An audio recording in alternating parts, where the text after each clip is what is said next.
From the heart of where innovation, money, and power collide in Silicon Valley and beyond, this is Bloomberg Technology with Caroline Hyde and Ed Ludlow.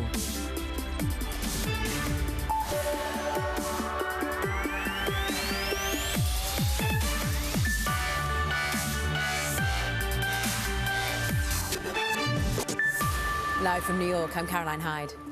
And I'm Jackie Davalos in San Francisco. This is Bloomberg Technology. Coming up, Apple in the geopolitical crosshairs as China weighs a potential antitrust probe into the App Store practices. Plus, Alphabet shares tumble after posting slower growth in its cloud business and a $75 billion capital expenditure commitment.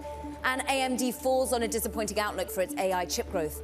That and so many more earnings coming up. But first, we check in on these markets. Some light services data, perhaps a macro perspective on the Nasdaq. But more broadly, it's tech earnings that weigh us today. We're off by 0.3% after yesterday's rally. Move on and see the biggest points contribution to the downside. And we shine a light on what's happening with Alphabet, of course. We're off by 8%. Cloud growth of 30%, not good enough. $75 billion to expand AI and data centers. But still, people want to see the return on AI. AMD, we need return on AI here, too. Again, AI accelerators not living up to their expectations. We're down 9%. And Apple off by 1.3%.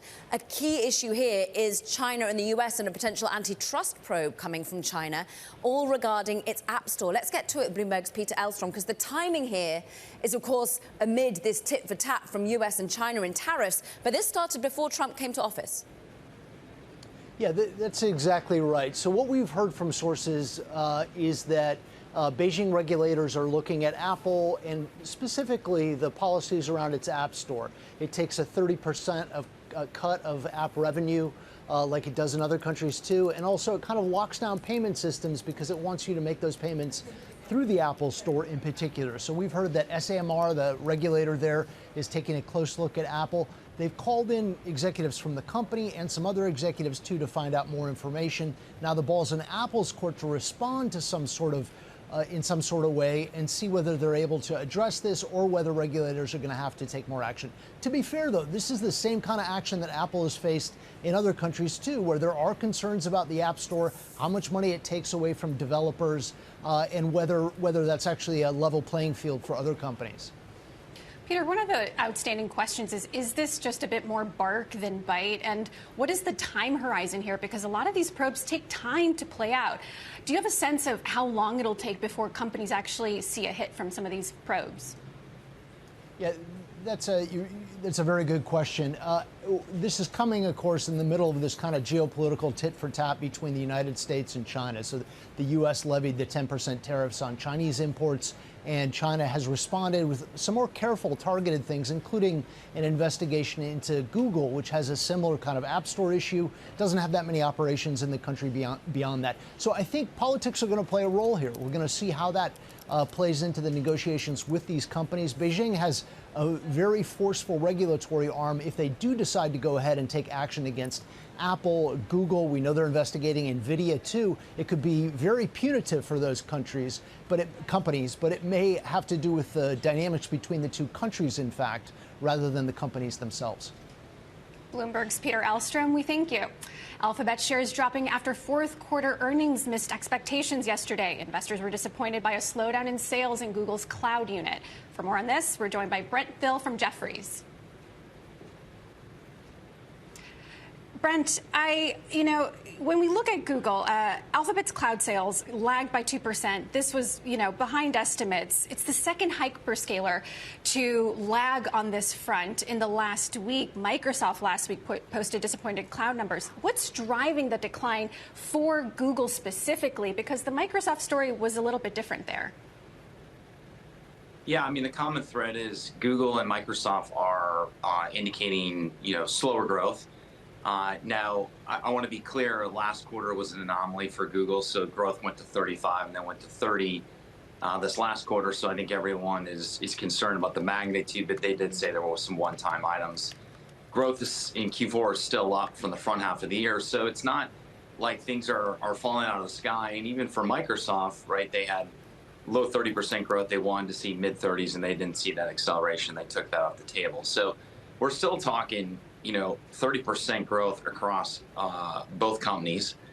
And we're at the beginning of the AI change. So I'd be careful to look at just one quarter and say it's a massive trend. The trend has actually been pretty healthy.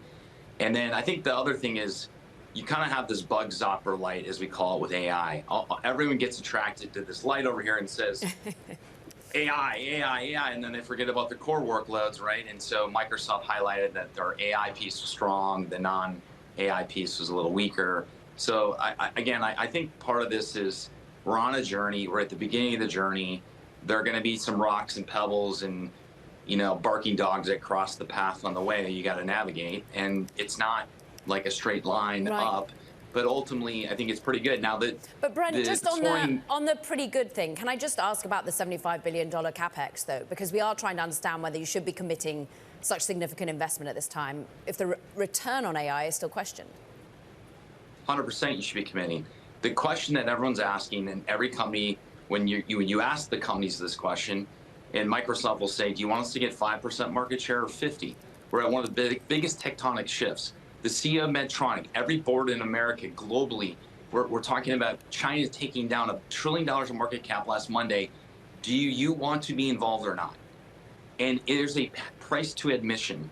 And so this is very clear that the time to spend is now, and the time to spend is not in 4, 5, 6 quarters.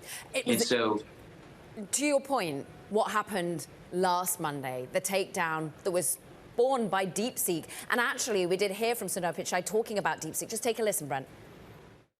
There's been a lot of observations on DeepSeek. First of all, you know, I think tremendous team. I think they've done very, very good work. I would say both our 2.0 flash models or 2.0 flash thinking models, you know, they are some of the most efficient models out there, including comparing to DeepSeek's. From your perspective, does Alphabet able to compete when it comes to cheaper models?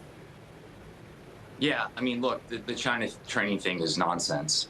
Okay, David Sachs from the White House came out and said it's nonsense. Okay, so we got to get that off the table. The technology's there, but the training run costing $6 million is nonsense. So I think, yeah, look, they're going to be. We have software companies using 25 LLMs, Atlassian 25, Intuit using 10. These are all going to commoditize, and they're all going to have a place. And DeepSeek will have a place, but it's not this. You open your garage door with one button, and you open your iPhone with another button. There's going to be multiple buttons. Okay, it's not just one. And so we think ultimately the big platforms with the users, with the capital and the data win. And Google has a lot of data, and they have a lot of great technology. So again, this is why Meta is doing so well. Meta is going to perform very well with Llama. So we are a believer that, look, yeah, better AI efficiency will come, but it's not coming at the pace that the market thinks with DeepSeek. It's just not. And look at all the CapEx numbers. Between the Meta and Google, they've raised CapEx by $25 billion. If it was that efficient, these are pretty smart companies. They don't want to waste shareholder money. They don't want to waste. They have a lot of employees that work there because they get paid in stock. Like, they wouldn't do this if they felt like, oh yeah, it's so efficient. Like, why would you jack up the numbers as much as they have? So again, I think everyone's being misled by one comment from a Chinese comment firm that you can't validate the spend. And Brent, I'm curious if you can kind of speak to maybe, you know, shifting back to Google's bread and butter, search, YouTube, and bring in the artificial intelligence picture here, because while we're seeing some of this still kind of come out on the cloud side, what sort of benefit are investors pricing in on the YouTube and search side? What AI boost are you expecting there in the next couple quarters? Well, no one's pricing in anything today. So obviously stock's off big on this kind of, you know, minor miss, if you will. But ultimately, we think AI is going to have a huge role. Like, you look at Gemini, I've been using it every day. And over time, Gemini is going to get smarter. And I think there's a role of core search. I'm looking for a restaurant. I'm looking for hours of a local small business I need to visit. I need to get an answer of what's the population of Iceland. And I want to ask Gemini, or I want a quick response in Gemini. These things are going to effectively, I think, search and what's happening with AI and these AI agents are going to, are going to effectively melt together. And so it'll be a seamless experience. I think Google can do this. So there'll be times where you see an ad and sometimes you don't. Is that going to force advertisers to run away? I don't think so. Look at YouTube, great numbers. Look at core search, good numbers. The issue in Google's quarter has nothing to do with the core business. It has to do with the smallest business at cloud, and CapEx is up massively. Guess what? Meta, Microsoft, everyone else is doing the same thing. Yeah. And you got to do it right now. So and look, we've said this AI journey is going to take time. It's going to be a long journey, and we're at the beginning of it. Well said. And Alphabet just coming down from some record highs of yesterday as well. Jefferies analyst Brent Thill, it's so good to catch up with you. Thank you very much. Coming up, we're going to talk more earnings. AMD disappointing with its AI outlook. More on the chip makers' earnings and other in the silicon sector next. But as AMD falls, so too does Snap. Quick check on those earnings. After a mixed outlook, basically spurring a load of downgrades on the street. Wells Fargo, for example, cutting it to an equal weight, saying solid revenue trends, but not enough to outweigh the period of reinvestment. This is Bloomberg Technology.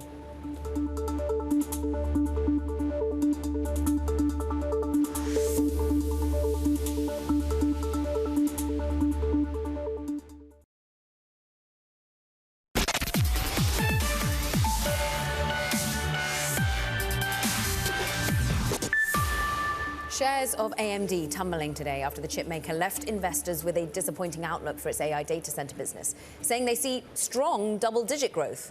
For more, Joanne Feeney, Advisors Capital Management Partner, joins us. And investors, they don't just want double-digit growth. They want a doubling of AI business, right? They want a lot, Caroline, that's for sure. And what they overlook is what's going on with the rest of the business. I mean, look at how much share that AMD has taken from Intel. Their data center business has nearly doubled in 2024 over 2023. Its PC client business up more than 50% for the whole year. They've done a tremendous job of really taking advantage of Intel's problems, but have been doing it by being able to develop superior chips of its own. You're right, Joanne. They're not getting a ton of credit for that revenue beat, doubling their other unit. I'm curious if you can kind of speak to what they said about that estimate miss on the data center unit, and what does it say about AMD's standing in the AI ecosystem broadly? Yeah, so the problem they had with their report was that their entry into the AI side of data center is something that's a little bit slower to roll out than people were hoping, and expectations were high heading into the quarter. And so this new chip that is expected to really push AMD into this business more securely, and they've only just started rolling out this whole line of chips.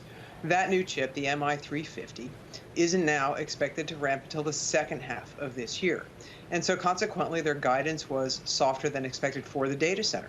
That doesn't take anything away from the core data center business, which continues to grow, but we are in a seasonally weaker quarter for PCs and for data center. And with a little bit less of a ramp on those new chips, the gross margin takes a bit of a hit. And so, in the semiconductor world, gross margin is everything. And so whenever you see a decline in the gross margin expectations relative to, or outlook relative to expectations, typically stocks go down. But, more importantly, their second half outlook for this ramp remains intact. It's just become a little bit of a wait and see game, and some shorter term investors don't tolerate that well, and they get out of the stock and they say, okay, we'll get back in later. For long term investors, it becomes a ride this out moment. You don't know when sentiment is going to change. People could say, okay, it's coming in the second half. Well, that's July. Oh, maybe I should start buying it, in March, or, maybe I better get ahead of that buying spurt and buy it later this month now that it's come down. So it's really hard to time this kind of thing. What you have to rely on is that the fundamentals are good. Speaking of the short-term disruptions, DeepSeek also came up on the earnings call, and I was surprised to hear that the CEO projected a tone of confidence that they could actually benefit from some of these algorithmic breakthroughs. I'm curious if you can explain, how does AMD and perhaps even Qualcomm's foothold in edge devices like phones make it better positioned perhaps to handle some of the disruptions coming from a DeepSeek or models like it, as opposed to an NVIDIA that really saw its shares tank in the wake of that? Yeah, so the DeepSeek innovation news was surprising because they were able to achieve efficiency potentially more quickly than folks had imagined. But efficiency is always something that comes to this space, right? Chips get smaller, faster, cheaper over time, but that never led folks to buy fewer chips. Same thing here, right? The models become cheaper and more efficient over time, but that doesn't mean that folks are going to step away from buying the best chips they can. Now, AMD, Qualcomm, have more of a focus on the inference side of this. That is the use of the models, and that's where greater efficiency will mean more use. And I think that's what they're focused on. More use is good for them. It's going to mean more chips are going to be needed to roll out those applications. And so, hey, if the market shifts from the training chips, where you absolutely have to have the highest quality, most powerful NVIDIA chips, over to the inference side, where there are different components like memory and speed, that plays into their strengths. And ARM benefits? We've got ARM and Qualcomm after the bell today. Yeah, absolutely. ARM is more diversified, I say, more diffuse in their exposure. I mean, yes, they certainly play a role in a lot of the chips that go into the AI infrastructure, but they also are, more heavily tilted towards smartphones and in a very broad way. Qualcomm, obviously more smartphone oriented, but fortunately for them, the smartphones they go into tend to go to the higher end consumer, and that is an area that continues to be strong. So we do own Qualcomm. We've owned it for a long time for clients. We like their growth potential. We also like the income with their pretty solid dividend. Lots to see today after the bell. Joanne Feeney of Advisors Capital Management, thank you. Coming up, we'll tell you what video game maker Electronic Arts says it plans to do to get its revenue back on track. This is Bloomberg.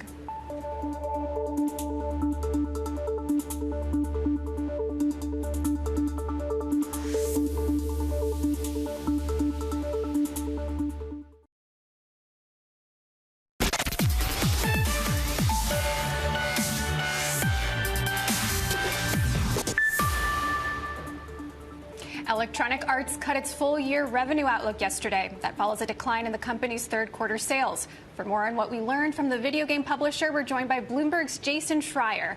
Jason, this stirred concerns among investors that EA Games can continue to squeeze growth from its tentpole soccer franchise games. It accounts for a big slice of its overall revenues. What did you learn from the earnings call about how the company plans to turn this around? Yeah, so it was an interesting call last night. EA had already reported preliminary results a couple of weeks ago and are taking a bath in their stock. As a result, I believe they're down about 20%. They had a slight gain overnight, partially because they said they were buying back $1 billion in stock. And yeah, I mean, they are looking at the soccer franchise. That is their big moneymaker. I believe it's something like 75% of EA's revenue in their business is now from live service, meaning not just selling a game on a store shelf, but also recurring revenue, getting players to buy stuff within the game after it launches.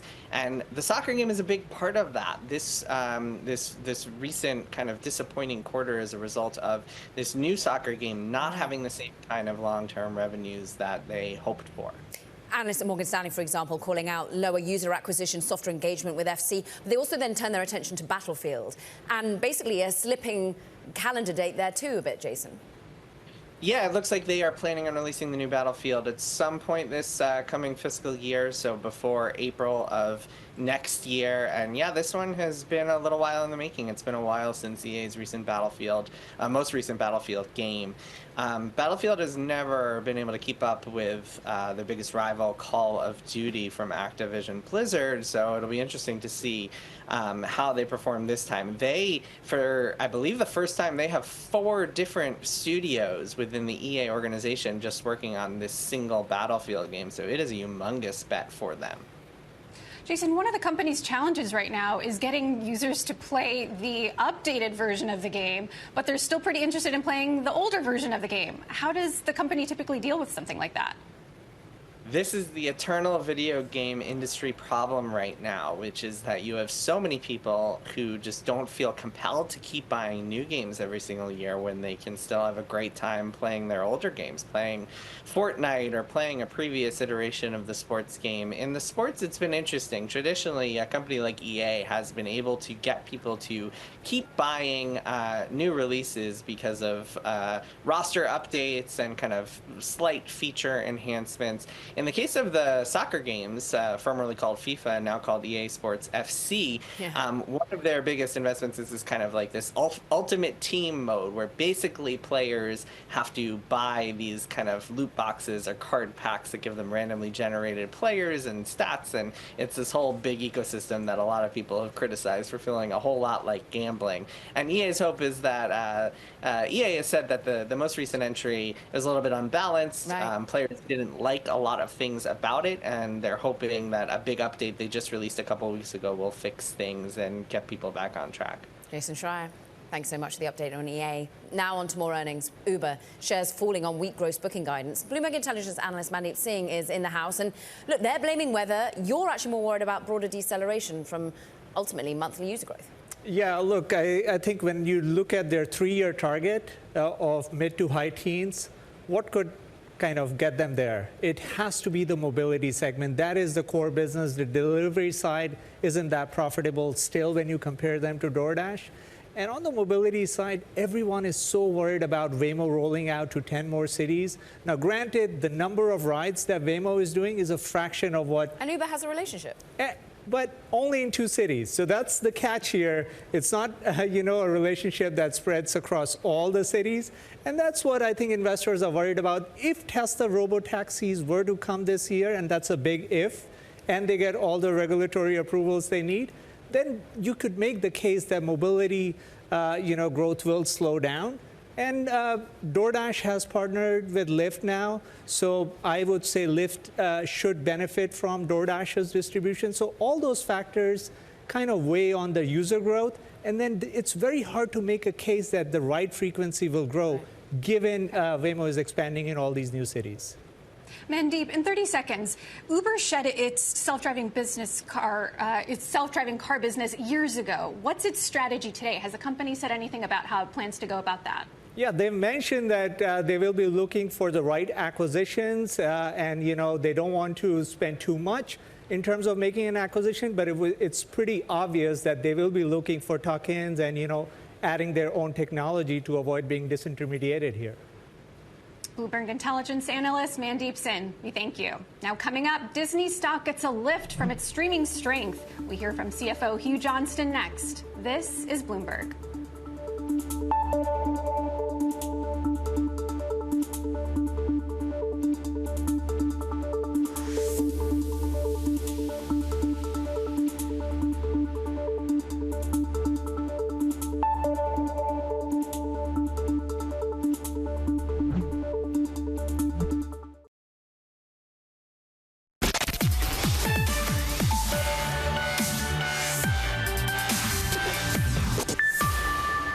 Welcome back to Bloomberg Technology. I'm Caroline Hyde in New York. And I'm Jackie Davalos in San Francisco. Quick check on these markets first. Some news on the political front. Pam Bondi is indeed being sworn in as U.S. Attorney General. And we see at the moment the market just trying to digest macro implications of a weaker services number as well. And big tech on deck with the earnings not living up to expectations. We're off by 0.25% on the NASDAQ more broadly. Dig into some individual stories for you. Interestingly, I want to shine a light on perhaps a slightly political story here, which is Tesla. The numbers out of Germany, horrific. Down 60% in terms of sales for January, basically. And we're seeing the similar trends that we saw in France in terms of sales slow down in January as well. All of this pointing as to whether or not there's an implication on slower rollout of new models, or whether actually it's the implication of what Elon Musk means for the brand. We're off by 2.5% on Tesla. Disney off by 1%. Interesting is they managed to do particularly well in streaming in terms of profitability. They're still seeing the Moana 2 effect really bullying up what's happening in terms of their movie-making business. Entertainment was flat. Let's have a little look at what the CFO was talking about in terms of the Disney numbers, which did beat on a profit basis. Jonathan Ferro and Lisa Abramowitz sat down with the CFO, Hugh Johnston, earlier this morning. Here's what he said about streaming strength. The streaming business is doing extremely well. This is a business we invested pretty heavily in a couple of years ago. And what you're seeing now is the benefit of those investments. Our expectation is we'll continue to grow subs, we'll improve margins. We should make more than $1 billion in that business this year, and next year we're looking at double-digit margins in that business. So certainly a ton of positive momentum. Now you get into the question of why. A lot of it is the great content that's coming from the studio side of the house, both on the TV and the movie side of our entertainment business. Moana 2, Inside Out 2, Deadpool, all terrific hits. And on the TV side, the combination of Abbott Elementary, Shogun, and High Potential, causing viewership to grow. We're seeing higher engagement. We're seeing churn ultimately coming down over the course of this year. So we feel like the streaming business is going to be one of the big drivers for our company going forward. You know how much I love Shogun, and Lisa, I can say, loved Moana 2 as well. So the content slate is looking pretty good so far. I did want to talk about the cost issue, though, and clearly not an issue from you, so I appreciate the explanation. Conversation we've had over the last few days or so is if we get tariffs, can companies pass on the costs? I'd like to know from your perspective and for the company, the additional tariffs that have gone on to China, how that could impact your business. How are you thinking about things? Yeah, right now, based on what's been proposed, and obviously this is a rapidly evolving environment, so we're going to react as we learn things. The impact would be immaterial to us. So from that perspective, really, the Walt Disney Company will be fine based on what's on the table right now. That was Disney CFO Hugh Johnston, and we stay with Disney earnings. Joining us now is Ross Gerber, CEO of Gerber Kawasaki. Ross, one of the things that stood out to me in this report is not just that quarterly profits beat, but that positive performance might have a few drivers here. And the thing that stood out to me is that price hike from the fall. I want to know how much of that profit beat came from that price hike or versus, organic customer growth. What are you seeing? Well, we didn't see a huge amount of organic growth in customers, and that was part of the strategy in making streaming profitable by charging the right amount for the content. But what they proved is that they could jam a pretty, big price hike into the system and not lose subscribers by any meaningful amount, and therefore increase profitability. And when you look at exactly what the CFO said, the enormous amount of money they've invested in streaming to now see it becoming a very profitable business with double-digit margins. That was always our hope for Disney. Disney's a top holding in my fund, GK, and I think the stock is just wildly undervalued when you compare it to Netflix, which is actually the top holding in my fund. And Netflix is killing it on all corners, but it's really a two-horse streaming race between Disney and Netflix. Bob Iger was talking on the conference call with investors such as yourself, talking about how he's so pleased with the subs numbers, the fact that you didn't see more churn.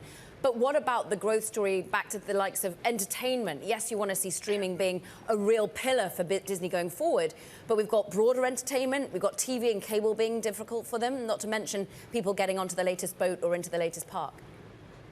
Well, the big thing about, linear TV is dying, and that's not going to change. But what it really is about is good content. And that's the Iger effect is real. And we're seeing the benefits of having Iger back at the helm because the content has improved dramatically from the Chapek era. And that drives results. It drives it in the theaters with Moana 2, and then it drives it onto the streamer because I'm just waiting for Moana 2 to drop on Disney Plus, and subscriber numbers will soar because people want to watch these really successful movies that they'll pay in the theaters, but then they'll watch it again on the streamers probably for the next 10 years, So, Disney's experiences division, the parks and they made a lot of investments, and then they had the storm that kind of hurt earnings a little bit. But with the new cruise ships coming out too, this business is a gold mine. So if you look at Disney's cash flow, it's just a wonderful business at a really decent price. So, we're very bullish on Disney's future. What about the future of the CEO? Well, Iger is a young, 70 or whatever, and I hope he stays forever. And Disney has a long history of having CEOs that keep saying they're going to retire and don't retire. But I think ultimately they should drive the industry towards the digital part of their business, or maybe a co-CEO situation where you have experience and a digital, kind of like what Netflix has done, because the businesses are huge and quite different. But we need somebody who can really drive creativity, because that's what drives Disney's earnings. Ross, let's pivot, shift gears to another game or another name that you cover, Tesla, no pun intended there. Yeah. Gerber Kawasaki Holdings peaked in 2018, and they've come down quite a bit. And what do you make of Elon Musk's growing side project with Doge and his role in government? At what point do you think you'll really start to pare back more, or if not completely, if his attention continues to be diverted there?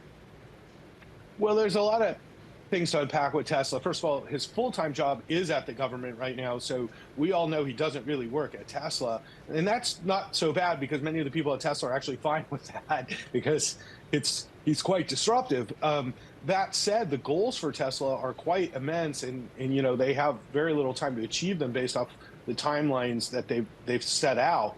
Tesla, you know, has a lot of issues that they have to deal with, especially from a marketing perspective as well, because like the numbers in Europe.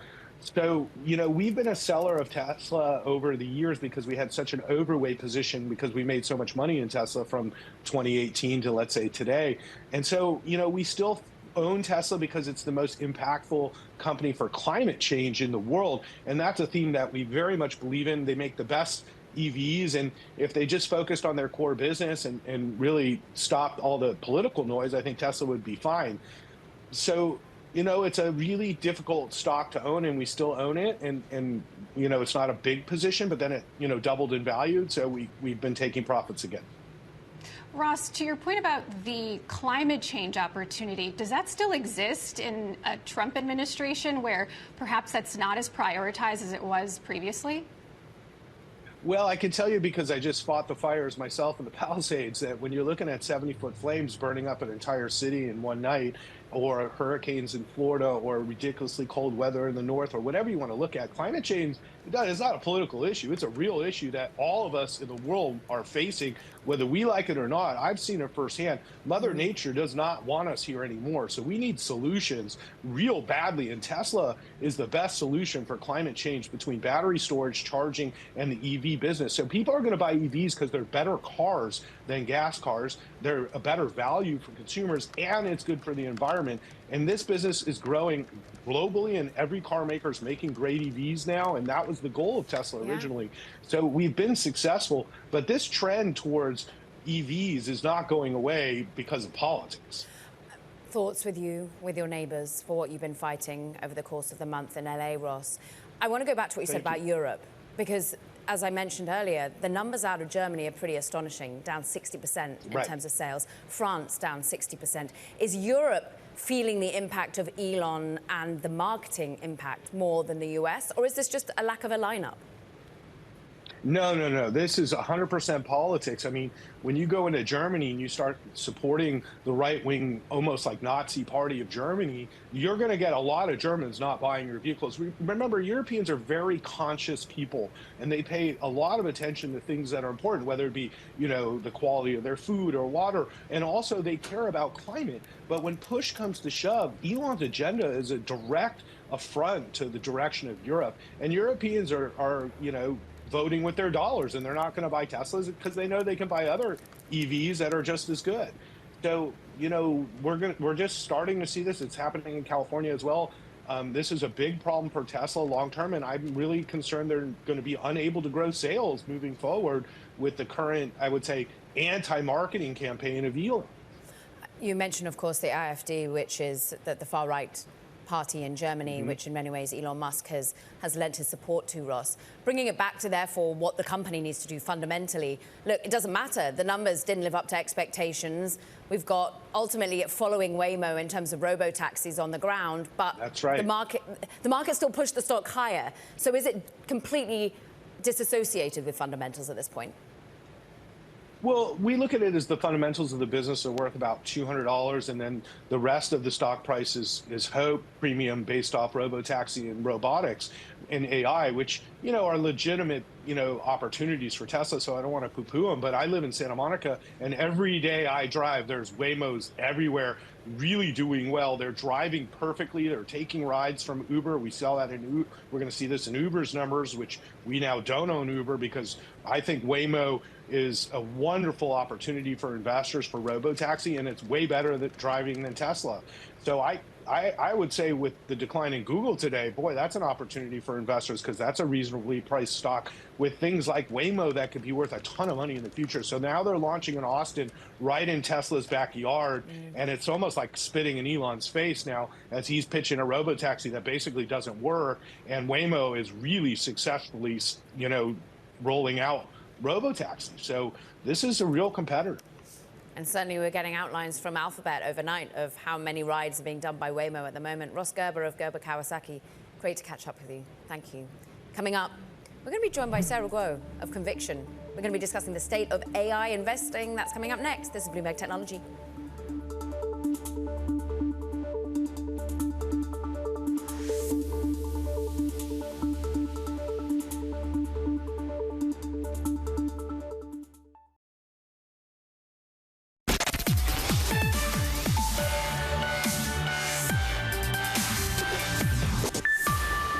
Time now for Talking Tech, and first up, Workday says it's cutting about 8.5% of its workforce. In a note to employees, CEO Carl Eschenbach says about 1,750 workers will be let go as the company focuses on, quote, durable growth. He goes on to say that the company intends to hire for areas such as AI and plans to take on more people overseas. Plus, Oklahoma, set to become the first Republican state to challenge corporate America's DEI policies as an investor. Oklahoma Treasurer Todd Russ plans to submit shareholder proxy proposals to 6 companies, including Alphabet and Amazon, in an effort to promote, quote, political neutrality and challenge corporate donations to organizations that advocate for LGBTQ rights, for example. And OpenAI CEO Sam Altman called India the most important international market for the startup after it saw a tripling in users last year. Now, the comments come as Altman makes a stop in New Delhi, meeting with Indian government officials and entrepreneurs. It's the latest pitch, of course, on Altman's worldwide tour. It's also included Japan, South Korea. Germany's next, Jackie. Let's keep talking about the global AI race on today's VC Spotlight with Sarah Guo. She's the founder of Conviction, a venture firm focused on AI native companies. Sarah, it's been over 2 years since you founded Conviction, just a month before ChatGPT really took the world by storm, and you wasted no time in getting to the cap table in some of the most promising AI startups, from Mistral to Harvey. But I want to know what's changed in the AI landscape from your perspective as a venture capital investor since you launched, because AI has come a long way. Yeah, when we launched, we had this very strong belief that AI would be a decade-plus shift, the most important shift in technology we were likely to see in our lifetimes. And then we made some early bets that application companies and companies that sort of invested vertically up and down the stack would create a lot of value. I think that is even more true now, and the myth of the GPT wrapper has been brushed away. One of the major developments over the last few weeks that everyone has been paying attention to is, of course, a more and more competitive foundation model landscape.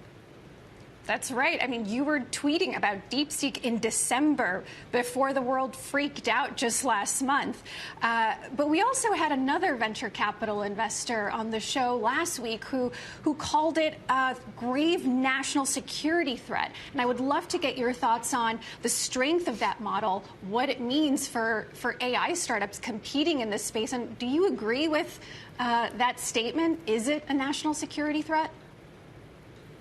Let's take the first part first. So it's an incredibly useful model and considered on many capability tests at state of the art. And I think what is really interesting about it is that DeepSeek as a company released a base model, which you can think of as just pre-training, then a instruction tuned model, which is a set of work that allows the model to be more helpful to respond in a sort of chat interface, and then a reasoning model, which is parallel to, for example, OpenAI's O1 model. And so right at the frontier, now you have an open option, albeit one from a Chinese hedge fund. I think that was quite surprising to the world and quite democratizing to application developers to have this force of open source from Meta, from Mistral, from DeepSeek now. Whether it serves as a push for the U.S. to get more competitive on this incredibly important industry front of being first in the race to AI technology, stronger AI technologies remains to be seen. But I think it's very clear that export controls are not leak-proof, and no country has a monopoly on AI talent. Sarah, let's go into how it changes the game in terms of the valuation stack, because you are in at the large language model layer with a small allocation towards a Mistral, but you're also in the application layer of these large language models. When I think of cognition, for example, how do you think the money is going to flow ultimately? Yeah, one of our core beliefs is that AI makes the pie bigger, and you can think about it as the stack, as you described, right? Infrastructure, tooling, model companies, application companies, and those that are verticalized. But we're much more interested in application companies and verticalized companies to date. And part of it is seeing the LLM landscape play out. It's been a very expensive game to play, despite DeepSeek's claims around a $6 million single training run that vastly underprices the cost of experimentation and all of the infrastructure that was used in, for example, post-training and inference as well. And so it's still a very expensive game to play. I think in terms of economic opportunity of sort of, the traditional venture capital game being capital efficient growth, we think that is going to be most concentrated in the application layer. And it was all about agents, Sarah, before that. And Sierra, you're in, Brett Taylor leading that business. And that, of course, taking on a Salesforce, for example. Is agentic AI where the real value is going to come in the next year or so? Yeah, agentic is a really hard thing to define, but I think one thing that we're really excited about with companies like Sierra and others is the more, very simply, the more that AI does for you, the more people will be willing to pay for it, right? And so something like Sierra, it improves the customer experience, especially for people with very high value customers. So think of finance, subscription, travel, et cetera. And I think as we see AI models get more capable, beyond answering simple questions to completing tasks, which is something that will take a lot of vertical specific and last mile work, we should expect these companies to be able to capture a lot of that value too. Always great to have you on. You can tell you're a podcaster with your setup. Sarah Guo, really love it from Conviction. Thank you. Coming up, tech layoffs are back. We dive into Amazon's push to cut through workforce bloat and the impact it's having on morale ahead of earnings Thursday. This is Bloomberg Technology.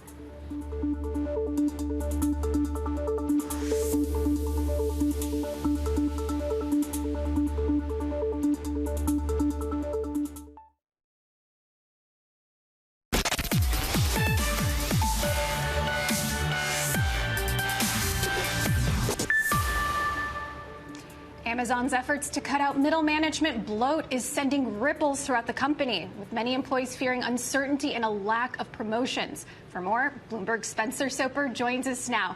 Spencer, Amazon veterans are used to periods of belt-tightening. What did you glean from employees about how Jassie's tactics this time around are different? Well, a lot of it is a sign of the times. Employees historically within Amazon, when Jeff Bezos was CEO, would maybe try to figure out what he was excited about because they figured that was going to get a lot of money and investment, and that would be a nice career path for them. And the big difference with Jassy as CEO is he's a lot more disciplined. He doesn't chase as many moonshot projects. The money's a little less free-flowing, so those career paths for advancement are narrower. And then you layer on top of that that Amazon's trying to kind of out with the old, in with the new in terms of a reduction in management, replace more senior workers with lower level employees, and it's just kind of rippling through morale. Particularly at a time where other giants in tech are laying off, Salesforce, we see that with Workday today as well, Spencer. It's a difficult market, but investors want to see this sort of belt tightening. We look at the earnings per share expectations for Thursday. Yeah, so they've had the past 6 quarters, I believe, of increasing profits, and they're expecting the same when they report tomorrow. And that's the thing. He's been pleasing Wall Street, but making the workforce unhappy, and that's a calculated move, right? Like you mentioned with the layoffs, you can work your workforce a little higher, make promotions a little more scant when they have fewer opportunities with other companies elsewhere. And so that's the calculated gamble they have right now is, we can lean on folks a little harder just for the sake that they have less opportunities to leave us. Bloomberg Spencer Soper, as we build into these earnings later in the week. Thank you. Meanwhile, that does it for this edition of Bloomberg Technology. Don't forget to check out our podcast. You can find it on the terminal, as well as online on Apple, Spotify, and iHeart. And don't forget about the earnings coming after the bell. ARM, Qualcomm, Of course, shows will be across it throughout the afternoon. But from New York, from San Francisco, where it's a little rainy, this is Bloomberg Technology.